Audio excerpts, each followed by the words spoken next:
Hello there, everyone. My name is Soul, and today I'm going to be doing a movie review of The Black Phone. This is one of those movies where I saw the trailer at least like 78 times before I saw the movie, so I felt obligated to see it at that point. And it was getting well received, so I went in pretty optimistic, thinking it was gonna be pretty good. It's about Ethan Hawke playing like a serial murderer. He like kidnaps kids. He's called the Grabber. He's gonna grab your kids and murder them in some basement somewhere, and that's exactly what it is. There's a tiny supernatural element to it. The black phone, as in the title. It was in the trailer. Like it would ring, and like I never knew like who was calling this kid as he was trapped in the basement because the phone is off the cord, but he is actually getting calls from the other kids who were murdered there. So he is actually getting like a little bit of a lifeline, and each kid kind of like telepathically tells him what their strategy was to try to escape, and obviously none of it worked very well. But he has a lot of pieces to a bigger puzzle, and he slowly assembles it. And this is one of those movies where it could have just taken place in the same room. It could have been really fucking boring. Characters are cookie cutter. It's just, you're trapped in a room, get out. I've seen movies before where that was the premise and they were utterly boring. This actually, I think, didn't have a single minute that I didn't think was absolutely necessary. And for the most part, I was on the edge of my seat. When we meet the main kid, his name is Finney. Great name. He's not like a nerd, but he does get bullied a lot. His main arc in the film is that he gets bullied, but he doesn't like stand up for himself. He doesn't like ever throw a punch.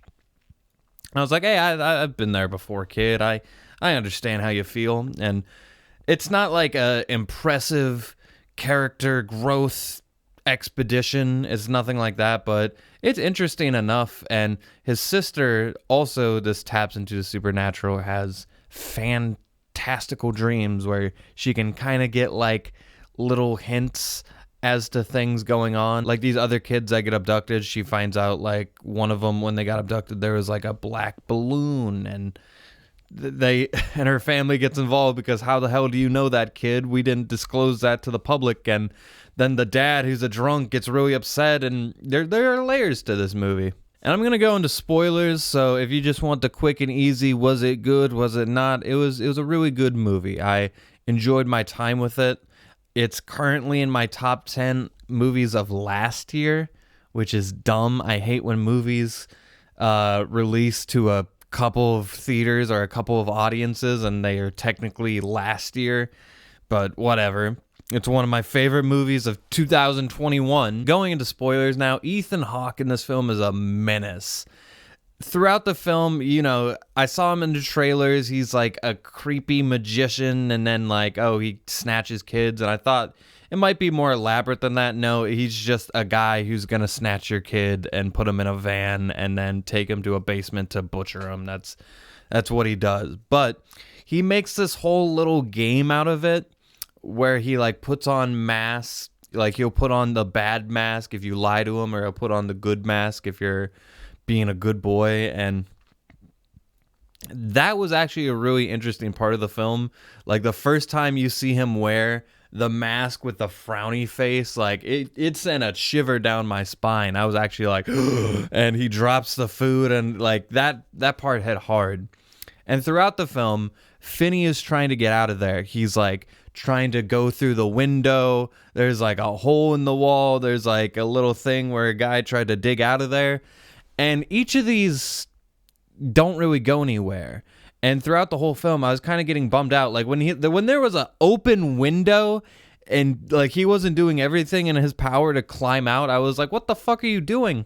And then the finale hits and you realize, oh, he is literally going to use each one of these as part of like this big showdown. And he's going to use each of these little things he picked up as like a way to get the upper hand. And I was like, okay, it's a little bit more understandable. But there is a part of the film where he knows the guy is upstairs and he knows he's watching him and he knows that he's asleep. So he goes up there and the guy's just asleep. And I get that the arc of this kid is that he won't throw the first punch, so he doesn't kill him on the spot, which I think is okay, but I think we should have like lingered on him, like at least like thinking about it or something, and he was just scared to throw that first punch, because it's very annoying that the guy who's trying to kill you is just sitting there and you don't take him out. I also thought it was going to be a really cliche, like he like does the lock, but then he doesn't like get out the house, like right at the last second the guy wakes up and is behind him. No, the guy's asleep. He's dead ass asleep, and he doesn't like wake up until the kid is out the house, but he chases him in the van and gets him, and that's a little bit more realistic. And like he holds a knife to his throat so he doesn't scream. Like all of that was a little bit more realistic. And then there's this whole nuanced bit with his brother. Like I thought it was like a throwaway gag. I thought it was weird that we focused so much on this random guy for this one joke, but then it comes back because he's like, oh, I'm staying at my brother's house. And then you find out, oh, this guy has a brother who's living in the house who doesn't know about it. And then like you slowly, by the time it happens, you already kind of put it together. You're like, oh my God, this guy's trying to figure out who this killer is. And it's happening literally in the same house. And then there's another house across the street, which again, that was like another thing where her dreams would obviously lead them to where the bodies are. That's where the ghosts are. So it was another thing where I was like a little bit frustrated through the film, but then they just immediately like won it back. Cause I was like, we had this whole arc with the daughter and like her trying to find out where her brother is.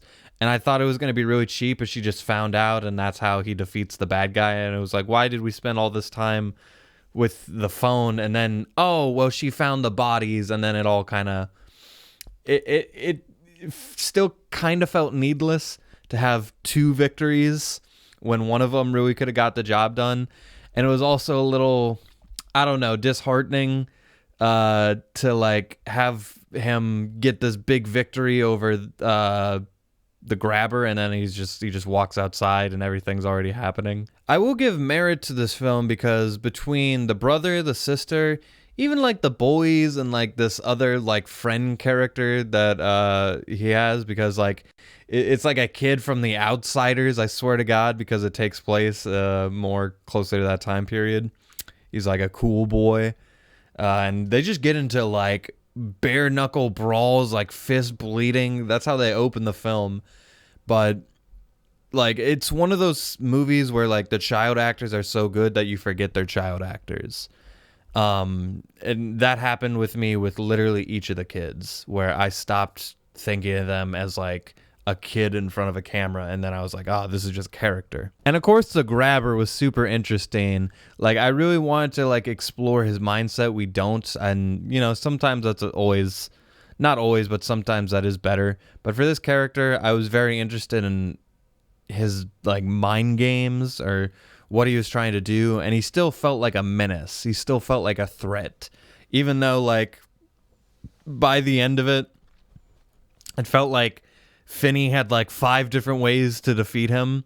He still felt like a formidable threat. And when he pulls out the dog, like we went from easy to hard mode in a second. Only other thing I could complain about is maybe just like the stereotypical drunk dad. And you know, I'm not against that. I understand like why that's a popular trope and it's relatable to a lot of people, but this is one of those times where by the end of the film, it didn't feel like it was necessary. Like, what was the purpose of the dad being that way, other than to add like a little bit more drama and heaviness to the film? And like by the end of the film, you don't even want the dad to be happy. You're like, fuck off, dude. You don't get to celebrate with us.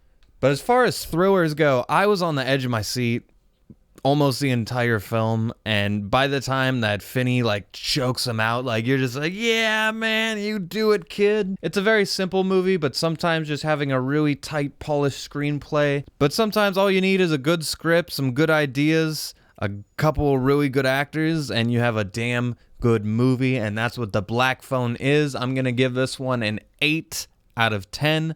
If you guys watch this one, let me know your thoughts down below. Thank you as always, and until next time with that, I leave you.